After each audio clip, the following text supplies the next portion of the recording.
Hello and welcome to another episode of our tutorial videos. I hope all of you are doing great. Well, short week, Easter is right around the corner, and I'm certainly looking forward to a long weekend. I hope you guys are as well. The weather looks great, at least for now. You never know with Auckland. And then, of course, I'm looking forward to the sales on the long weekend because I'm certainly going to buy some good video games for myself. Now, in our last video, we looked at how we can index our website on the Google Search Console platform and also discuss the robots.txt file briefly and the risks associated with that. In today's video, I'm going to give you guys an overview of some of the reports which are mentioned within the Google Search Console platform. Now, why are those reports important to you? It is because they provide valuable insights about your website's performance, your user behavior, the overall search visibility. And also, if you're looking to enhance the effectiveness of your SEO strategy, identify any areas of improvement, those reports might help you there, and also make informed decisions about improving your overall organic traffic. Those reports are very helpful. But finally, those reports also identify and address some of the issues which can hinder your site's performance on the search rankings or within the search visibility. So without further ado, let's delve into that. And as always, we are going to have a look at one of our test websites. So let's get started. Firstly, we need to make sure that we are logged into our Google Search Console.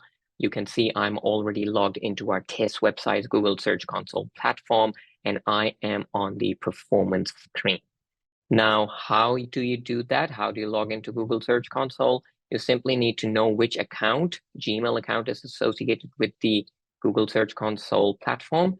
You log into that and simply type search.google.com/search-console, and it'll take you to the Search Console dashboard. Now, this is basically the performance report within the Google Search Console platform. I'll briefly go over it. At the top, we have some filters. You can have the timeline for which you're wanting to see the results. Then you can add further filters there if you're wanting to look for a particular search query, a particular page on your website, country. If your website is operating in different countries, you want to have a look at data, for example, in Australia, United States, so on and so forth, which device. And then, of course, once we have selected those filters, it will filter out the data accordingly. But by default, it will tick total clicks, the number of clicks for different types of data metrics, which we will see in a moment, the impressions, and of course, you can also select your average position, how much your average position has improved or has decreased over time for a particular search query or for a particular page on your website or within a particular country. So we can have a look at all that data. If I scroll down a bit, by default, it selects queries. So the top queries for which your website links are showing up in the Google search results, you can have a look at them, how many clicks, how many impressions, what your average position. Usually each page on Google has a total of 10 spots. After the 10th position, you're on the second page of Google. So you can identify where you're losing out. And then, of course, if I click on the pages, you can delve into which pages are getting most clicks, more impressions in the organic side of things, and what's the average position for that particular page. Similar is the case for countries and devices. Now, another important report, I would probably mark it as one of the most important reports, is under the indexing section called Pages. So if we just simply go there, at the top, you will see two sections there. One is not indexed, and then the other one is indexed. It shows you how many pages on your website have been indexed by Google and which ones are not indexed by Google. Now it says here 8 reasons. So if we scroll down, it basically subdivides those not indexed pages into 8 different reasons. Okay, do pages have redirects there? Pages have 404 errors there. You need to fix those. Then pages have alternative canonical tags or similar canonical tags, then some pages might be excluded because they have a no index tag. Is that by a mistake? You need to resolve that. Some pages, as I mentioned in my previous video, are blocked by robots.txt. Now, if it was a mistake, then you can get rid of that, so on and so forth. So these are different reasons, and if you click into each one of them, it will tell you exactly which page is having the issue. And then you can identify that and then go into that page and probably have a look at the robots.txt file and fix that issue. Now, another report under the indexing section is the video pages. That basically gives you an idea or a report of how many pages on your website have a video on them and if that video has been indexed by Google or not. If not, then you can have a look at this data. You can see, okay, which ones are not getting indexed, although they have a video on them, and then you can resolve the issue accordingly. Then under indexing, we have sitemaps, which basically provides Google with the entire map of all your website URLs so that it can go into that map, crawl into those pages, index them, and then fetch all the organic information related to them. So that's pretty straightforward. What I would recommend is whenever you start using Google Search Console, rather than individually indexing pages of your website, I would submit a sitemap of your website, and then Google will automatically start indexing different URLs of your website. So that's where the sitemaps help.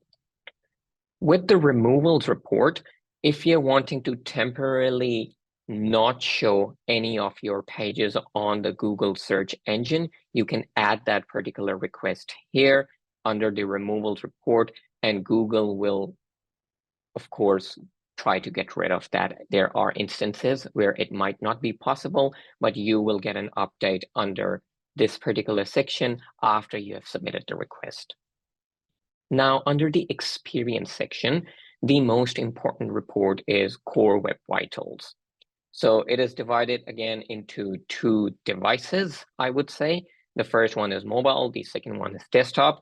So for example, if you go into desktop, excuse me, so we can clearly see why the URLs aren't considered good. What's the issue behind that? So there are basically two main kinds of core web vitals which Google has, on the basis of which it measures the performance. One is the CLS, which is basically the cumulative layout shift. So I will explain it in an easier way for you. There are times when you visit a website, and when the content is loading on that website, you at times see some kind of irrelevant or unformatted font or images. And then after a second, everything comes into line, everything starts looking crisp, the font gets fixed, everything is all good. That is basically the cumulative layout shift. So what Google is measuring is which pages on your website have that issue. And once you go into that report, you can see that, because it does not leave a very good impression on the user. First, they are seeing an unformatted version of the page, and after a couple of seconds, it actually loads the correct format of the font or the images, headlines, so on and so forth. So that's one of the issues. The other one is called the LCP, which is the largest contentful paint. So what Google is measuring here is the time which the main content of a web page takes to load. So when you load a particular page on the website, or when a user loads a particular page of your website, how much time is it taking to actually show the largest content on your website? There might be a large image, a large text box, etc. So the less the time, the better it is. Google recommends that. So that's where you can see some core web vitals in the Google Search Console report. Now, the last one out there is the HTTPS report. This particular report shows you how many pages on your website are falling under the HTTPS secure protocol, which is always recommended by Google. Google indexing likes that. And which pages are not having the HTTPS security protocol. So there is one highlighted here, which is probably considered as a critical issue. So you might want to have a look at it. You can simply click into this and it will show you the URL, which specific URL is suffering from that issue. Now, this was all about the reports, some of the reports under the Google Search Console platform. If you are wanting to improve your organic visibility, search rankings, or the overall content of your website so that your organic rankings improve, please feel free to give us a call at Wonks. We have a team of experts who can definitely help you with these side of things. We would be more than happy to assist you in this field. If you liked the video, please press the like button. If you have any feedback, please put it under the comments section. I'll see you next time. Thank you very much.